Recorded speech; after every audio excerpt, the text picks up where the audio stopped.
Assalamualaikum warahmatullahi wabarakatuh. Bismillahirrahmanirrahim. Alhamdulillah wa syukurillah. Wala haula wala quwata illa billah. Rabbi syrahli sadri wa yassirli amri. Wahlul 'uqdatam min lisani yafqahu qawli. Anak-anakku sekalian, marilah kita bersyukur kepada Allah Subhanahu wa taala atas nikmat iman, nikmat Islam dan nikmat sehat sehingga kita beraktivitas walaupun di tengah-tengah pandemi COVID-19 tanpa kurang suatu apapun.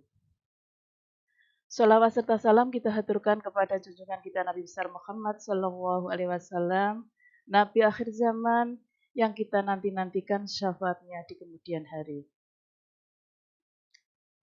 Sebelum pembelajaran kita mulai, marilah anak-anak sekalian kita berdoa bersama.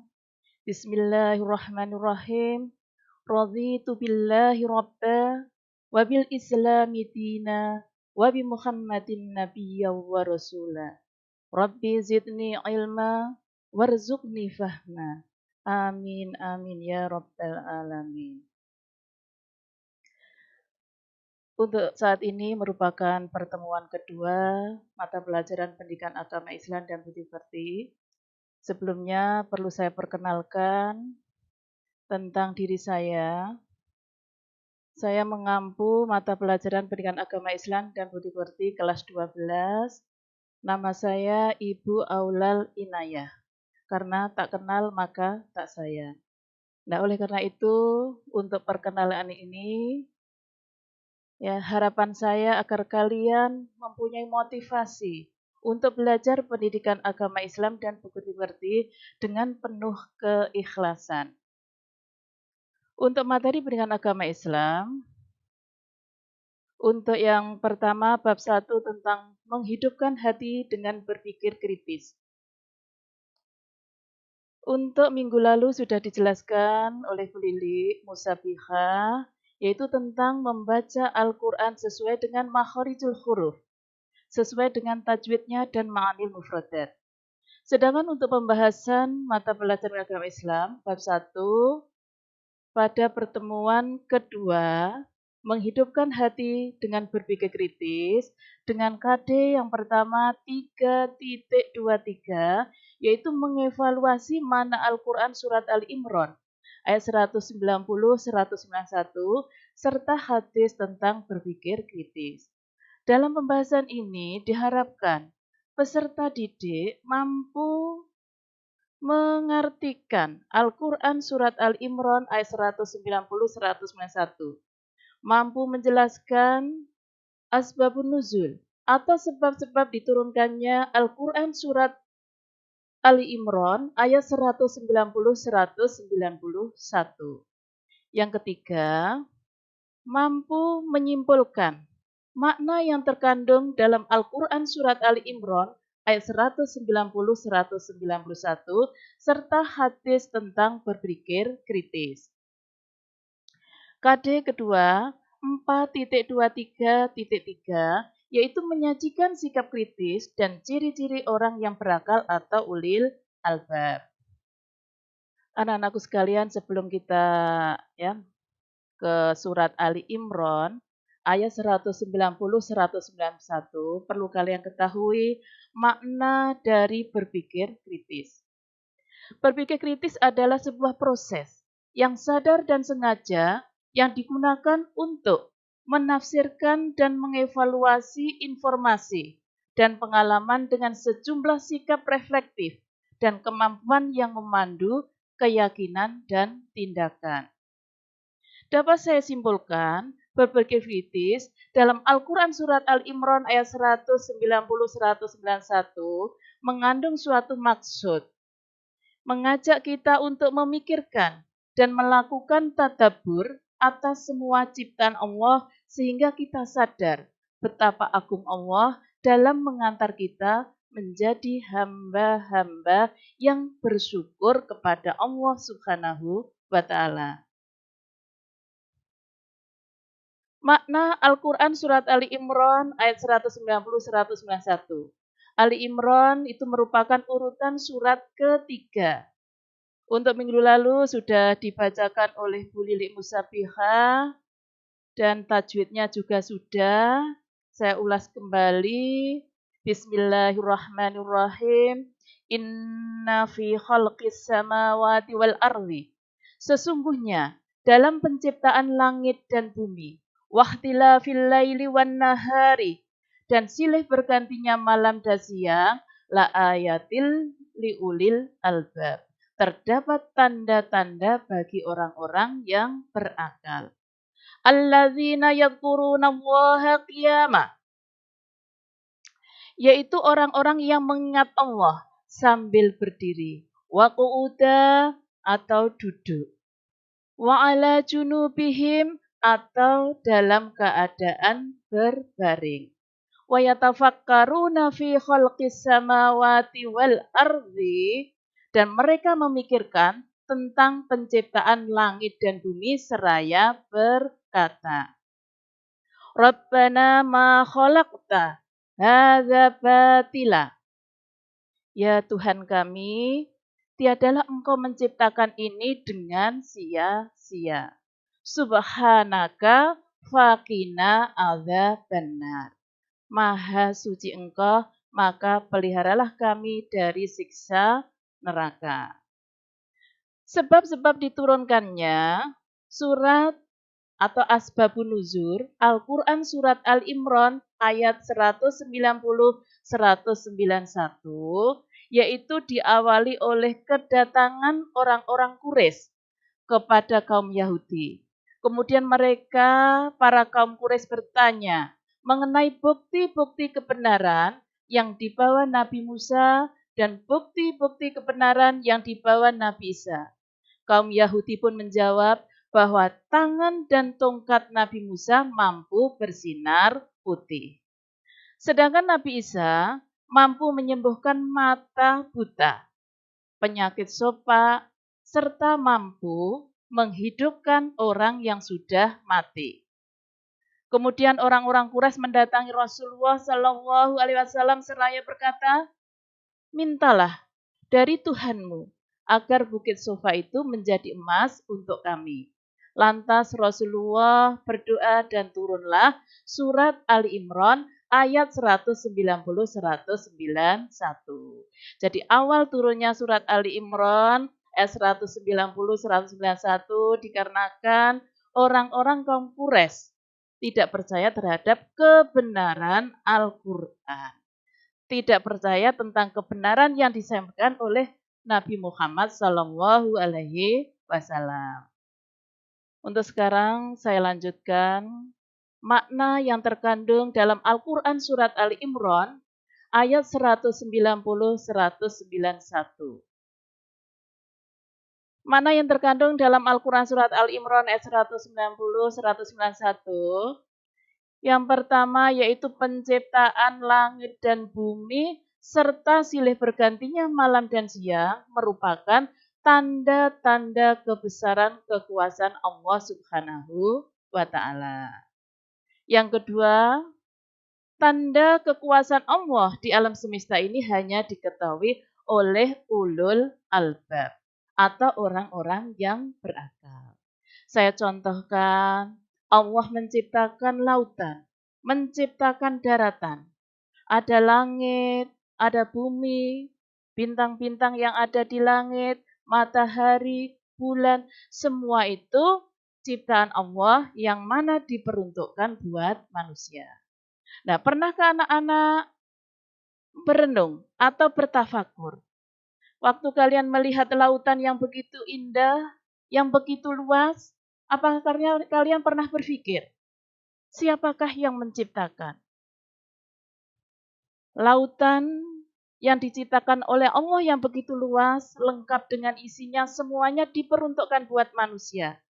Dengan berbagai jenis ikan yang ada di laut, yang semua itu diperuntukkan buat manusia, dikonsumsi manusia tiap hari seluruh dunia tetapi tidak bisa habis. Pernahkah kalian berpikir, siapakah yang menciptakan itu semua? Nah, oleh karena itu, belajarlah untuk kalian untuk selalu bersyukur terhadap apa yang telah diberikan oleh Allah, karena rasa syukur yang tinggi pada diri kalian akan mendorong kalian untuk meningkatkan keimanan dan ketakwaan kalian. Yang ketiga, ulul albab. Jadi dalam surat Al-Imran ayat 190-191, ulul albab adalah orang yang berzikir dan berpikir. Ia selalu ingat kepada Allah dalam segala kondisi, baik senang, susah, dan ia juga mempergunakan akalnya untuk memikirkan penciptaan alam semesta. Yang keempat, makna yang terkandung dalam Al-Quran surat Ali Imran 190-191, tafakur atau berpikir yang benar akan mengantarkan pada kesimpulan bahwa Allah menciptakan sesuatu tidak ada yang sia-sia. Semuanya benar, semuanya bermanfaat. Contohnya saja, Allah menciptakan hewan ternak, an'am. Ya. Makanannya rumput-rumputan. Kelihatannya kalau kita lihat rumput-rumputan seperti tidak adanya manfaat, tetapi manfaatnya sangat besar. Contohnya, rumput-rumputan itu merupakan makanan an'am atau binatang ternak. Tetapi setelah dimakan oleh binatang ternak, rumput-rumputan itu berproses di perut besarnya untuk ampasnya keluar sebagai kotoran. Kotoran an'am atau binatang saja masih adanya suatu manfaat. Untuk apa? Untuk pupuk tanaman. Jika tanaman itu bisa tumbuh subur menghasilkan, yang dapat manfaatnya juga manusia. Kotoran bisa bermanfaat juga bagi hewan-hewan kecil yang berada di dalam tanah sebagai makanannya. Contohnya lagi, untuk sarinya mengalir ke seluruh kelenjar yang dinamakan kelenjar tetek yang menghasilkan air susu yang sangat bermanfaat bagi manusia. Itu baru satu contoh saja dari apa yang diciptakan oleh Allah yang diperuntukkan manusia yang tidak ada yang sia-sia. Bagi orang-orang yang tergolong ulil albab, berakal, pasti dia bisa berenung. Nah, dengan berenung itu akan mendorong dirinya untuk bersyukur terhadap nikmat yang telah diberikan oleh Allah Subhanahu wa Ta'ala. Saya lanjutkan untuk yang kelima, tafakur atau berpikir yang benar juga melahirkan kedekatan kepada Allah dan memperbanyak doa kepadanya. Nah, seperti itulah anak-anakku sekalian, bahwa kandungan Al-Quran Surat Ali Imran ayat 190-191, mudah-mudahan kalian bisa mengambil manfaat dan hikmah dari Al-Quran Surat Al-Baqarah ayat 190-191.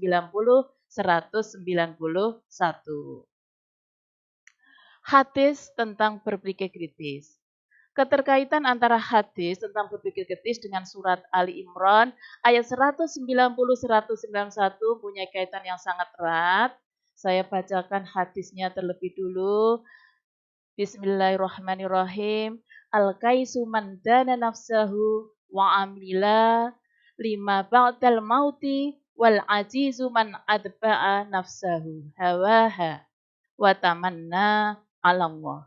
Orang yang cerdas adalah orang yang mampu mengendalikan dirinya dan beramal untuk kehidupan setelah mati. Sedangkan orang yang lemah ialah orang yang selalu mengikuti hawa nafsunya dan berharap kepada Allah dengan harapan kosong. Anak-anakku sekalian, makna yang terkandung dalam hadis yang diriwayatkan oleh At-Tirmidzi, orang yang cerdas itu merupakan orang yang mempunyai pandangan hidup yang jauh ke depan sampai kehidupan akhirat. Karena apa yang dilakukan dia meyakini adanya hari pembalasan. Sehingga segala tindak tanduknya dia lebih berhati-hati. Dan dia kecenderungannya bisa mengendalikan hawa nafsunya sehingga yang dilakukan itu hanya yang baik-baik saja. Dia akan selalu menjauhi. Jadi orang yang cerdas itu akan selalu menjauhi perbuatan-perbuatan yang tidak baik. Perbuatan-perbuatan kemaksiatan. Contohnya, orang yang mau korupsi, itu berarti dia tidak cerdas karena dia tidak memikirkan hari permintaan pertanggungjawaban oleh Allah Subhanahu wa taala. Berarti mereka tergolong orang yang bodoh sebagaimana orang-orang jahiliyah. Orang-orang jahiliyah pada saat itu bukan kebodohan mereka dikarenakan dikarenakan dia tidak bisa baca maupun tulis, tetapi dikarenakan dia tidak bisa mengendalikan hawa nafsunya. Sehingga dia bodoh, dia melakukan sesuatu yang tidak baik, akhlaknya tidak baik. Nah, oleh karena itu untuk kalian, pesan saya, jadilah kalian orang-orang yang cerdas, yang mampu mengendalikan dirinya, dan mampu beramal untuk kehidupan setelah mati. Karena apa yang kita lakukan pada waktu kita hidup di dunia yang sifatnya fana, itu adalah untuk pemenanaman amal. Dan nanti pada waktu kehidupan yang kekal, kita tinggal memetiknya. Seorang petani yang menanam padi, maka akan tumbuh padi. Begitu juga apa yang kita tanam dalam kehidupan dunia jika baik, maka kita memetiknya juga baik. Saya lanjutkan. Sikap kritis dan ciri-ciri orang yang berakal atau ulil albab sesuai pesan Al-Quran Surat Al-Imran ayat 190-191. Antara lain sikap dan perilaku terpuji terkait dengan berpikir kritis yang perlu kita terapkan dalam kehidupan sehari-hari. Yang pertama, senantiasa kita harus selalu bersyukur kepada Allah Subhanahu wa taala atas anugerah akal sehat dan anugerah alam semesta bagi manusia. Yang kedua, kita berusaha melakukan kajian-kajian terhadap ayat Al-Quran secara mendalam bersama para pakar di bidang masing-masing. Nah, sebagai rasa syukur kalian untuk yang nomor 1 dan 2, kalian aktif belajar. Seperti halnya saat ini kalian di tengah-tengah pandemi COVID-19, kalian semua bisa mengikuti pembelajaran secara daring, itu sudah menunjukkan bahwa kalian menerapkan perilaku kritis dan ciri-ciri orang yang berakal atau ulil albab. Yang nomor 3, menjadikan ayat Al-Quran sebagai inspirasi dalam melakukan penelitian ilmiah untuk mengungkap misteri penciptaan alam semesta. Yang keempat, senantiasa berupaya meningkatkan amal soleh dan menjauhi kemaksiatan sebagai tindak lanjut dari keyakinan tentang adanya kehidupan dunia dan akhirat.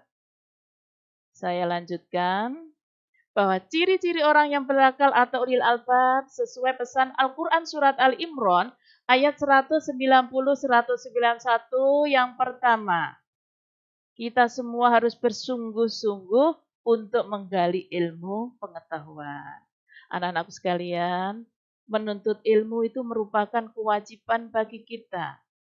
Jika kalian dalam menuntut ilmu, kalian ikhlas dengan menerima ilmu tersebut, dan Bapak Ibu Guru juga ikhlas dalam memberikan ilmu tersebut, insya Allah ilmu kalian bisa bermanfaat dan kalian tidak akan kekurangan untuk mendapatkan rizki, baik berupa kesehatan maupun materi.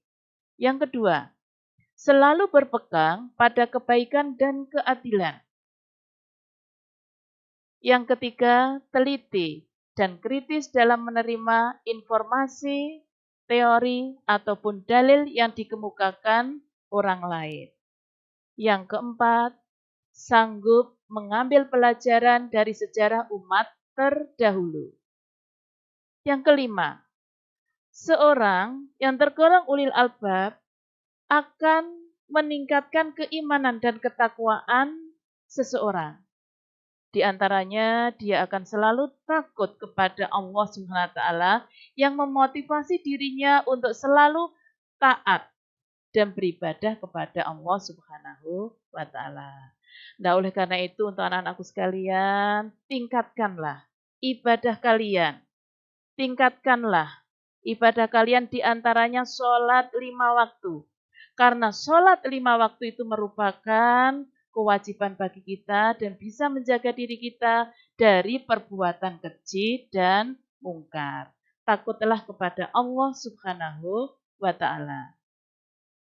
Manfaat atau hikmah dengan berpikir kritis yang diterangkan dalam surat Al-Imran ayat 190-191 di antaranya dapat menangkap makna dan hikmah di balik semua ciptaan Allah sehingga akan tumbuh rasa syukur kita kepada Allah Subhanahu wa taala. Yang kedua, dapat mengoptimalkan pemanfaatan alam untuk kepentingan umat manusia. Contohnya, bagi orang-orang yang tidak bertanggung jawab, kadangkala kurang bisa memanfaatkan alam tetap untuk kepentingan umat manusia, tetapi untuk kepentingan dirinya sendiri. Contohnya, hutan-hutan, lereng-lereng gunung banyak ditanami tanaman-tanaman yang hanya bisa mengenyangkan perut manusia. Sehingga pada saat turun hujan menyebabkan tanah longsor, menyebabkan banjir. Jadi hanya mendahulukan untuk kepentingan dirinya sendiri. Yang ketiga, dapat mengambil inspirasi dari semua ciptaan Allah dalam mengembangkan iptek. Hikmah selanjutnya, dengan kita berpikir kritis akan mendorong diri kita untuk selalu mensyukuri anugerah Allah Subhanahu wa taala berupa akal sehat. Yang kelima, seorang yang mempunyai berpikir kritis, ya, seorang yang mampu berpikir kritis akan mampu mengendalikan hawa nafsunya. Saya kira cukup sampai di sini saja anak-anakku sekalian. Ya, ini ada tugas untuk di rumah yang harus kalian kerjakan. Tulislah surat Al-Imran ayat 190-191 lengkap dengan terjemahnya. Yang kedua, carilah 5 hukum tajwid Al-Quran surat Al-Imran ayat 190-191 beserta alasannya. Yang ketiga, jelaskan kandungan Al-Quran surat Ali Imran ayat 191, 190, dan 191. Mudah-mudahan apa yang saya sampaikan bisa bermanfaat bagi kita semua. Dan kalian selalu diberikan kesehatan oleh Allah, sehingga kalian selalu bisa beraktivitas tiap hari untuk mengikuti pembelajaran secara daring pada saat-saat pandemi COVID-19. Kalau ada kurang lebihnya saya dalam memberikan materi pembelajaran pada hari ini, saya mohon maaf yang sebesar-besarnya. Saya akhiri. Wassalamualaikum warahmatullahi wabarakatuh.